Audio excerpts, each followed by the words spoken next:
everybody, it's Christine. Welcome back to my channel, and this is Pebbles. She is getting quite big.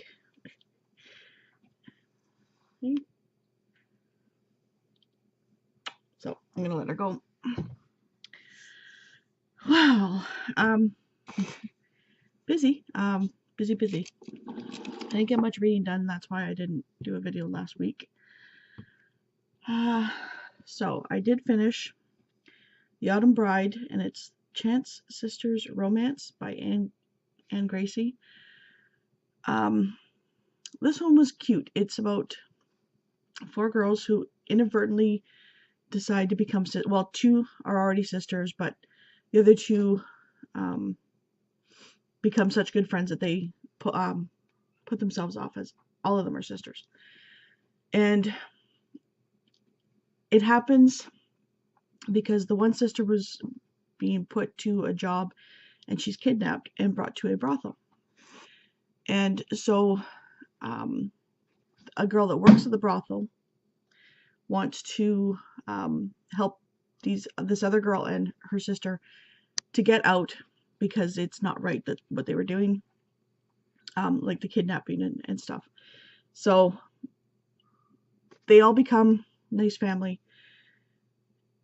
and then they're trying, and this is like in the 1800s, they're trying to make money to survive or go to Bath for to try and find husbands.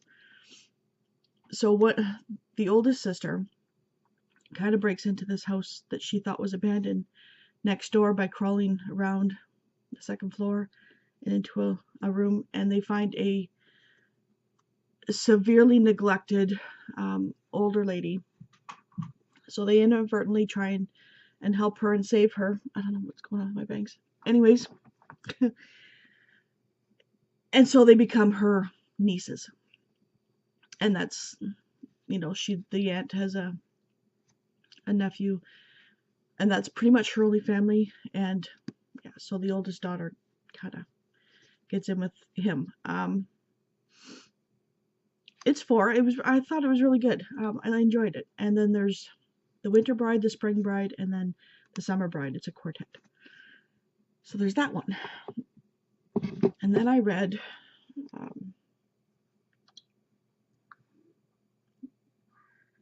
oh bugger.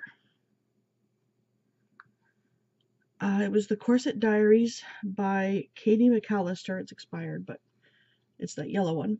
And it is about a girl who goes on to a reality show about living in the Victorian era. And it's kind of funny. Not sure if I gave it a 3 or a 4. It was cute. It was really cute. And of course, the main squeeze and her kind of hate each other, but they don't. One of those things. So then I read By Your Side by Casey West, and this is my first Casey West book. At first I was really annoyed with it because the main character, Autumn, okay, I think she's 17, and she has to fight with her parents in order to go and spend time at her friend's house. Like, she's not allowed to do that. She has to negotiate that she'll do something on another weekend with them in order to go out with her friends. Like, she does have anxiety, but I mean, my daughter's 15 and she goes out all the time, so it's not realistic that a 17-year-old girl who's got lots of friends can't go out and spend the night at her friend's house. So that was kind of a little put off. And then she seems to think that she's this wanted girl that everybody loves, and she gets left in a library and nobody bothers to come and get her. It's explained later on, but I think it's kind of a little too unrealistic. And then the guy Dax, he's kind of back and forth. So I think I gave it a 3, maybe a 4, but no. Definitely wasn't a 5 book, but I did like how they worked out her anxiety later on in the book. It's the beginning that really drove me nuts, because it's so unrealistic that there's no phone in the library that they can get to. They can't even open a door and get into a phone to call and say that they're locked in this library. Yeah, it's not realistic at all. And there's no provision in the library except by pulling a fire alarm. So, and then she rang, like they had a great big, not like a church tower, but a bell tower. She rang it. Nobody gave a shit. So, yeah, no. Then I read, I think in an evening, 5 to 1 by Holly Bodger. I gave this a 4. It was a nice take on a different, like an East Indian culture, where there's 5 boys to every girl. And they have to do these like trials. So think of kind of Hunger Games.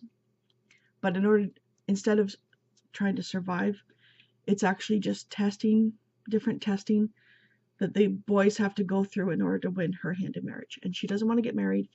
And the guy that seems to actually win stuff doesn't want to win, so he kind of backs off and lets somebody else win. And they're all in this walled-in city. And it's a little interesting. I really did enjoy it, though. What I found struggling is I'm not one for prose.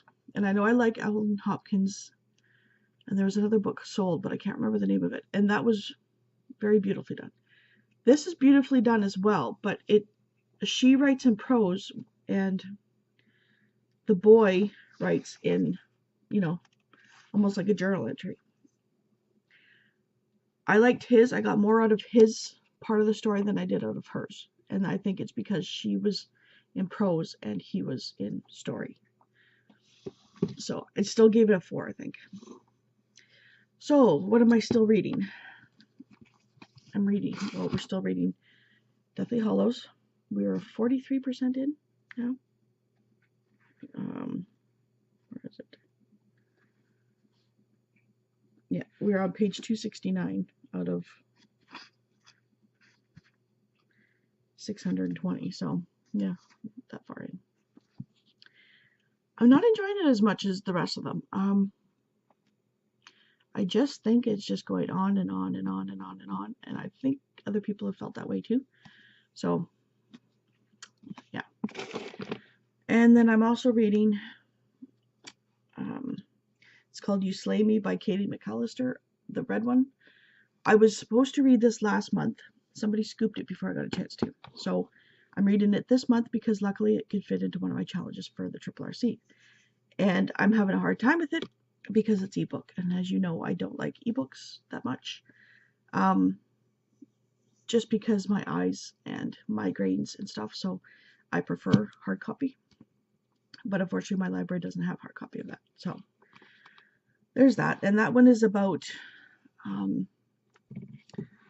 a girl who's a courier and has to bring this golden goblet, I would say, to Paris for her uncle who had sold it. And it gets stolen. And the person that she was supposed to deliver it to is found dead. So there's like a murder mystery happening. And everybody thinks she does it. And there's dragons and yeah. It's a 3.5. There's some parts that are like, okay, get on with it. So Alana and I are going to be reading the rest of the Blood Dragon Brotherhood Together series by J.R. Ward. So tomorrow she gets hers. She ordered them from Amazon, so she will be getting, they're supposed to be delivered tomorrow. So we will continue on with Lover Eternal by J.R. Ward, and it's book 2. And I'm looking forward to it. And then I will also pick up Fourth Grave Beneath My Feet by Dorinda Jones. I'm loving Charlie Davidson and her sarcasm and her wit, and yeah, love these books. So that will be my week. I'm also going to be getting my master business license probably today or tomorrow. I will be doing all the email, the Etsy shop, taking photos, because I have a whole box. Actually, you can see the box just right there, full of stuff that I have to list, and then I will be able to show you all. So hopefully by Friday, everything will be set up. So once that happens, I'll let you guys know. It'll be in the description box below. And hashtag on the booktube shelf does have a Goodreads group. Again, the link will be below.